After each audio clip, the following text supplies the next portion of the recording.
Okay, hi everybody. This is for Fundamentals of Mathematical Science for the sports group. This is moving on to the final chapter that we will be assessing. It's not that difficult, but it's important stuff to know.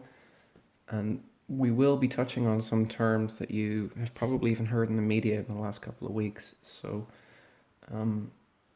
good to know just for your your general knowledge of how the world works. What is a function? Okay, a function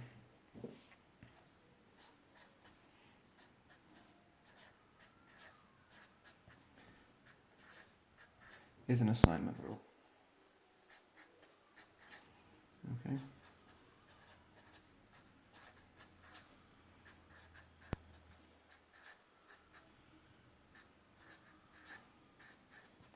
Okay. A function is an assignment rule, and what it does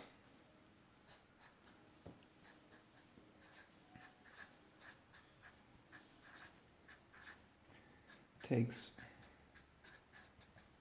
an input object and specifies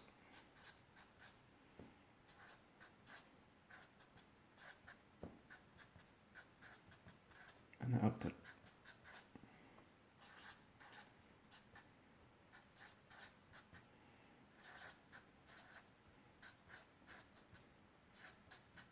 Okay. So the input we'll call, say, x. Okay. That goes into the machine. Okay.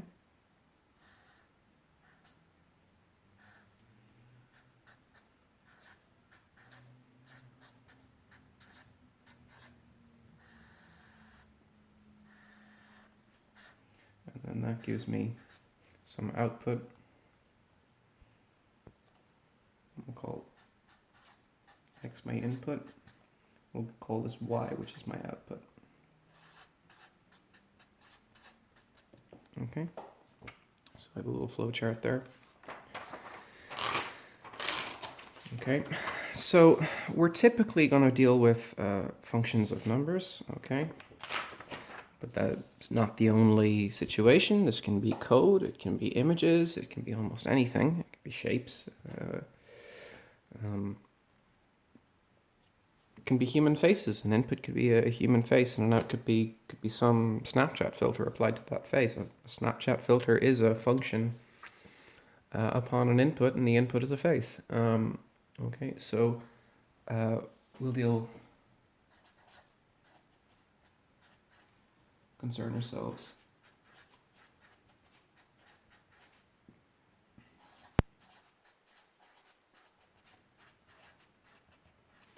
with functions of numbers only.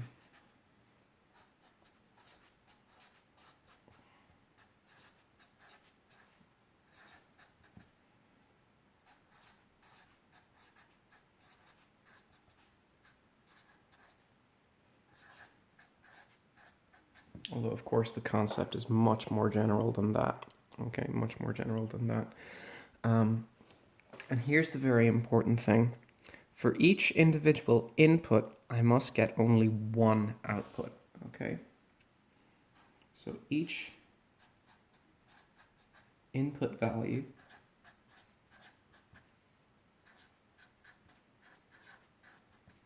corresponds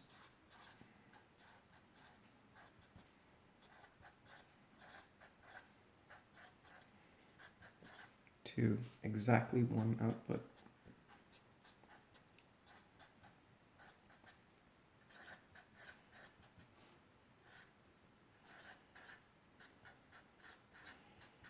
Okay, so what does that mean?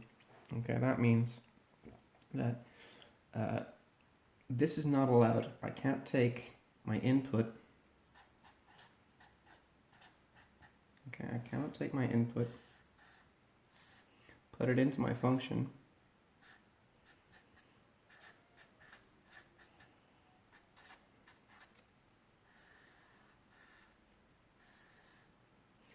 and get 2 outputs. This is not allowed. Okay, this is not allowed.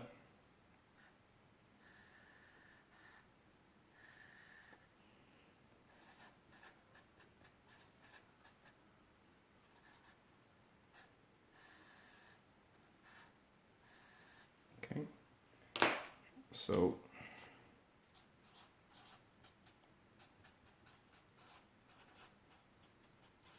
okay, this is not allowed. Okay, so I cannot have one input going into a function and then giving me 2 outputs. That does not make sense. Okay, this is not allowed. Okay, however, this is allowed, and I'll show it to you now. Okay, the same output, however,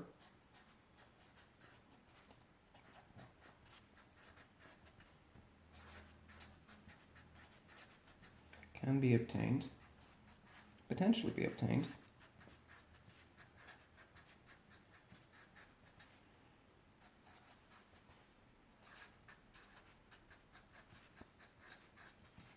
from several inputs, from multiple inputs. Okay, so what I could have is I could have an input 1 and an input 2. Okay.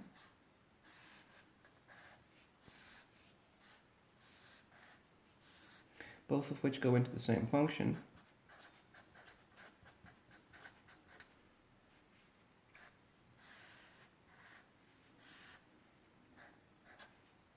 Like that, and giving the same output.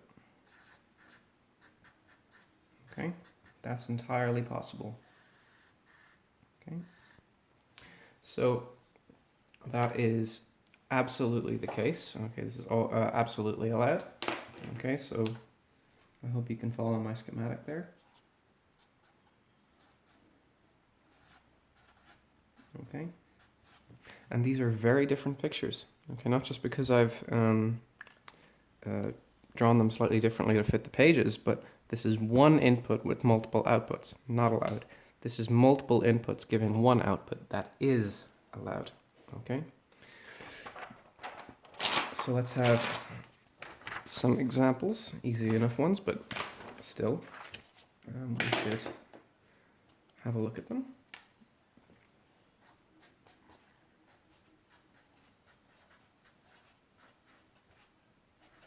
So suppose I have a function of x, which is x. Okay, it's just about the easiest one there is. Okay, it's not quite the easiest one there is, but it's just about, it's very close to it. What does this mean? This says take x, okay, sorry, that's obscuring the camera. Take x, okay, apply the function f, which means take this input, put it into the function, the machine, which is called f, and my output is the same, which means that my function does nothing. It leaves my input the same as my output. So the output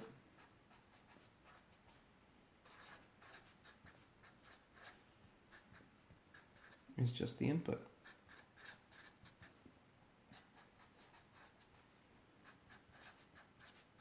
Okay. And since I can in this case, the input value and the output value are the same, which means I know exactly that, this isn't happening, okay? It's not the case that I can have 2 inputs giving me the same output, because that would mean then that the 2 inputs would themselves have to be the same, okay? Which is not happening here. We'll do another example. This one's very simple.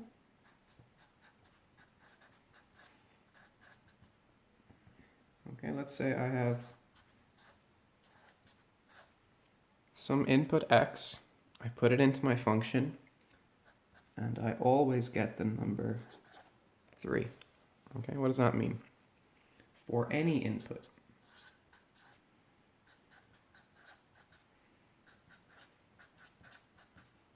we get the output value 3.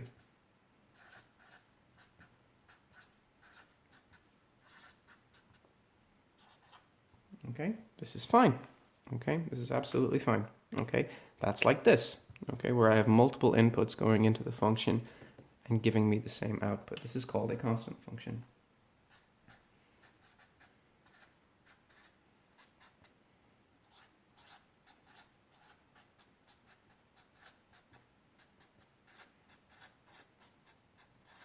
Okay, constant function. Okay, let's do one which is a little bit more interesting. Okay, which is again reasonably straightforward.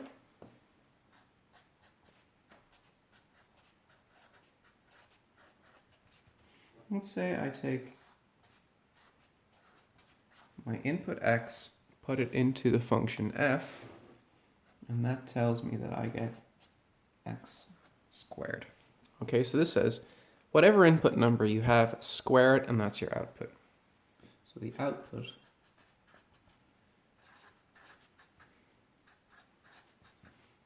is the square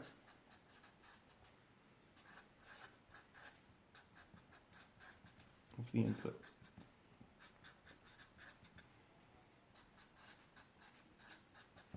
Okay, so for example, if I take the number 2 and I put it into this f, what do I get? I get 2 squared, which is 4. If I take 3 and I put it into this function, my output is 3 squared, which is 9. However, if I take the number minus 3 and I put it into my function and I square it, that's what I get when I put it into my function, I'm also going to get plus 9. Okay, so this function is like this one again. I have 2 inputs going into a function giving me the same output, and that is allowed. Okay, that is not wrong. Okay, I can't get 2 outputs from the same input, but I can have the same output coming from multiple inputs. Okay, these are kind of simple or elementary functions. Okay, and then I can have more complicated functions. Okay, so for example, okay,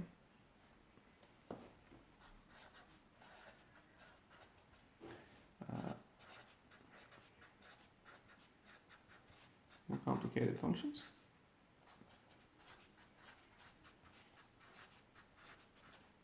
Okay, so let's say I had, for example, some function called f, and then what I do is I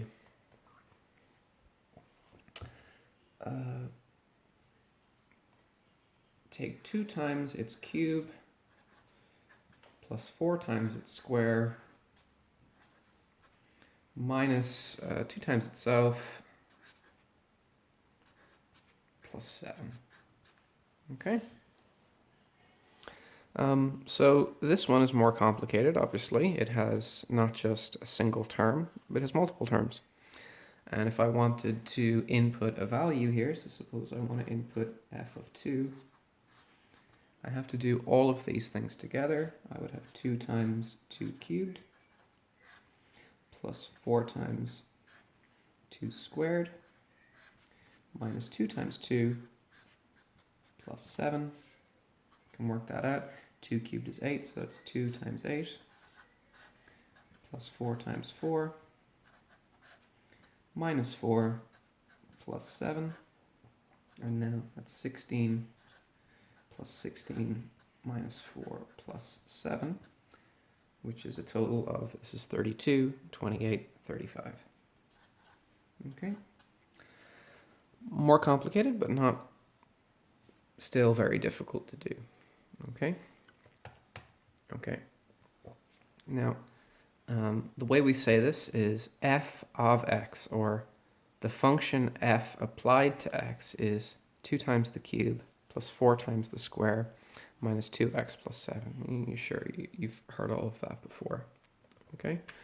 And there are examples here, some exercises in the notes that you should try. Okay.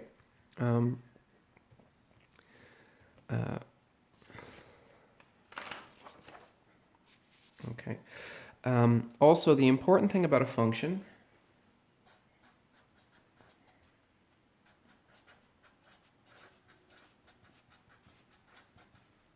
the important aspect of a function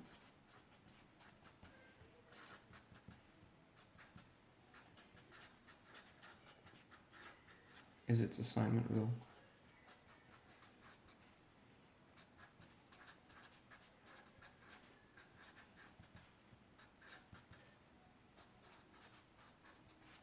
Okay, not the name,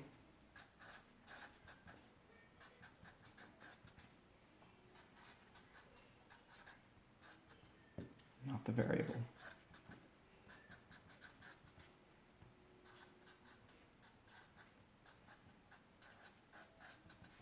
Okay, so for example, if I have f of x is equal to, the example here in the notes is x squared minus 7, okay, that's fine, okay, it's totally fine. I could also have, say for example, g of t is equal to t squared minus 7. And we can see that these functions do exactly the same thing. They are the same assignment rule, except they have different names and different variables. Okay, so this really isn't, it wouldn't be accurate to say that these are equal because, you know, they're distinguishable. Okay, there's a difference between this one and this one. They have a different name, they take a different variable, but they do the same thing. They have the same effect, which means that anywhere that I have this, I could almost use this as well if I was willing to change variable. So these are equivalent, okay? Not equal, but equivalent.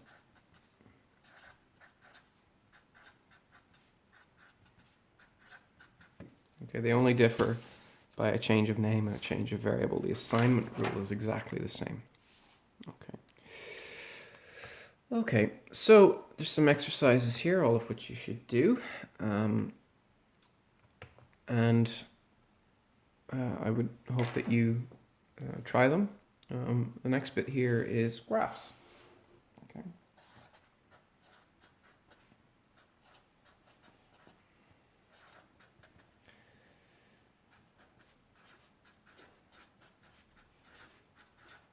Again, you've probably seen this before, but it's, you know, something that's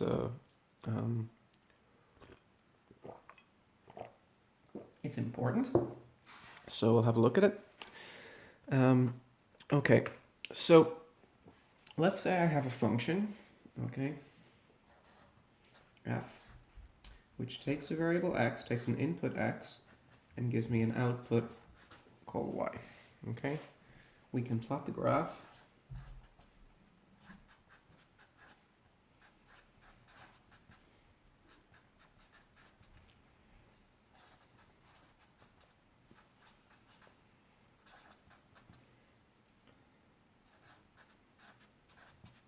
Of f of x in the xy plane.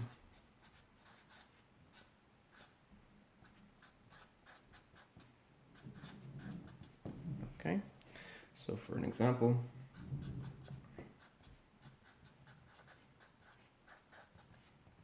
okay, just a picture. This is my x-axis, this is my y-axis, okay? And I can, say, draw a function. Okay. If you know your stuff, you might know that that looks a bit like a cubic function. But this is just f of x here is equal to the y value. Okay. Now, let's have a little test here. Okay. Remember I said that I can never have the same input, the same x value going to two different outputs, in this case two different y values. So the same one x value must go to exactly one y value. And a way I can test that is something called the vertical line test. This playing card will work just fine. It's an advertising card. So if I move through along the x-axis, we can see that I only ever touch the graph in one place. Okay, I only ever touch the red graph in one place. That's the idea of the vertical test, okay? And if I fail the vertical line test, this cannot represent a function of x. Okay, so as we move across, we're drawing vertical lines and we see that I never cut. So I would be drawing a vertical line this way every single time, down. And we notice that I never cut the graph twice, okay? So this is perfectly acceptable, x being the input, y being the output. Okay, that is perfectly correct. However, suppose it were the other way around. What could x here be a function of y? And the answer is no. Okay, why? Because that would mean that y would be my input and x would be my output. Okay, and I can only have one input value. I can only have one output from an input. Okay, so in this case, the input value is the y, so I would be moving up through y and drawing horizontal lines. And we can see here, this would be a horizontal line test, and right about here, I would have a problem. Okay, why? Because now the same y value is coming from two different x values. That's fine if x is the input. It's okay to have two inputs going to one output. It's not okay to have one input, which would be the y value, going to two outputs. Okay, so the vertical line test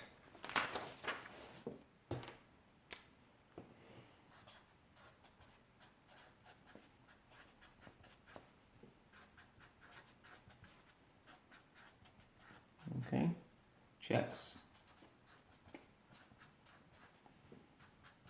if the y is actually a function of x. Okay, and a horizontal line test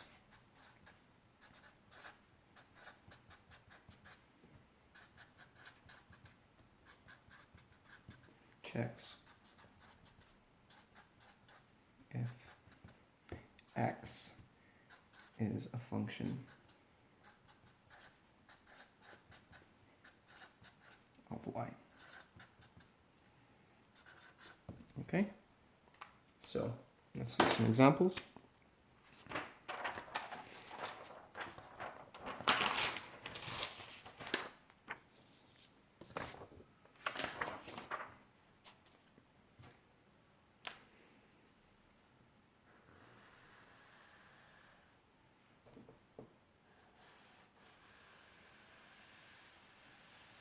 This is my x, this is y. That's typical that x is horizontal and y is vertical, although you should always label your axes. Okay, and let me draw a quick graph here. It'll be a straight line, which goes like that, or close to a straight line. And we can ask ourselves here, first of all, does this pass the vertical line test? Okay, and the answer is yes.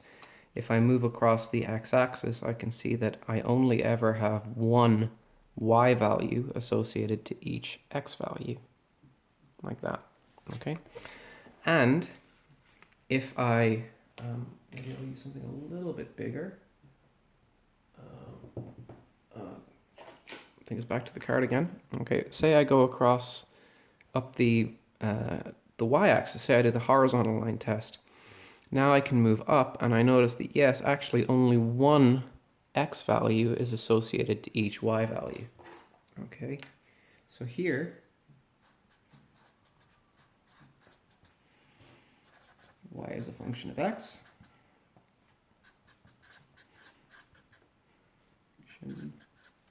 Of x, and x is also a function of y.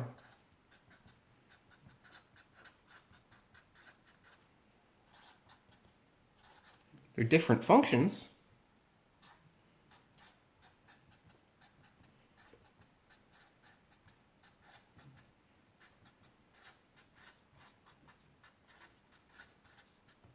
Okay, they're different functions, but y is some function of x and x is some function of y. Okay? A very simple one here.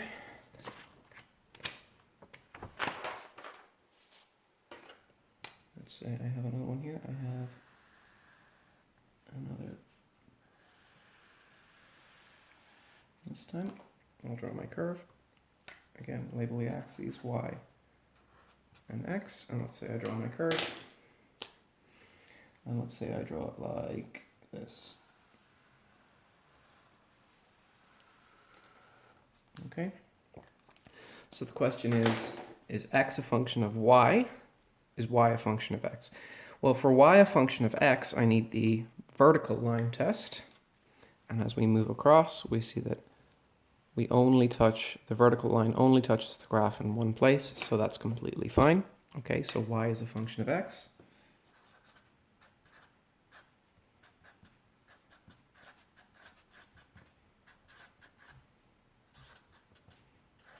However, okay, in this case, if I go up vertically using a horizontal line test, we can see that, oh, I have a problem here. For example, at this y value, there are two different x values, which means that x is not a function of y.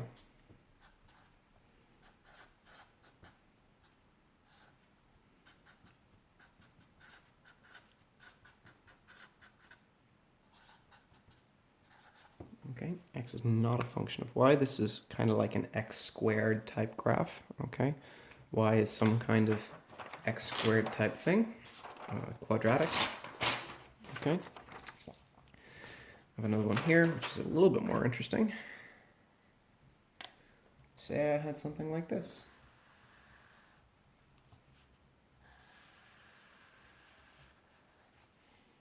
Say I have x, and say I have y, and say I have something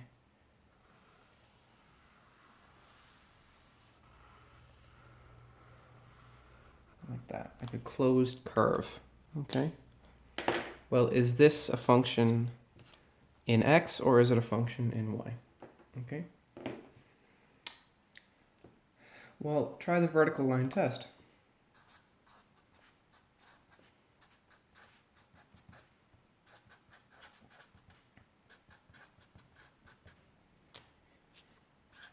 Okay, well, when I try the vertical line test, we can see fine here. Oh, no, big problem now. Okay, every single x value here corresponds to two different y values. Okay.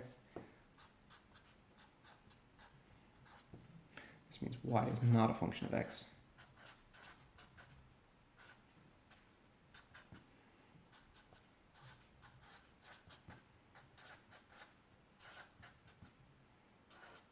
For the red line. Okay, for the red curve. What about a horizontal line test? Okay, well, this one's bad too. If I go up the horizontal, we can see actually right here I have about 1, 2, 3, 4 different values. It's not quite clear, but even if I go up, we can see right here when x, if I'm coming up, when y is 0, I have two different x values. So it's obviously not the case either. What about the horizontal line test?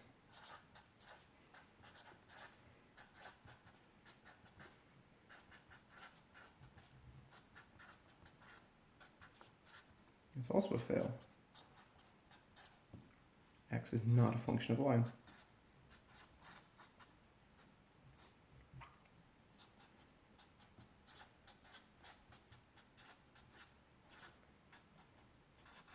Okay. Neither x or y is a suitable input that would give me this graph. Okay. Turns out that if I use x and y as an input, then absolutely I can generate that as a function, but that's different. Okay. X is not a function of y, y is not a function of x. Okay. Okay. So there's some other terms which are important. There's ideas of what are called domain and range. Okay. Okay. So, and I should really stop the video here. Okay. Otherwise the video will be too long and there will be a failure. So I'll see you guys in the next video. I'll continue on with the ideas of domain and range.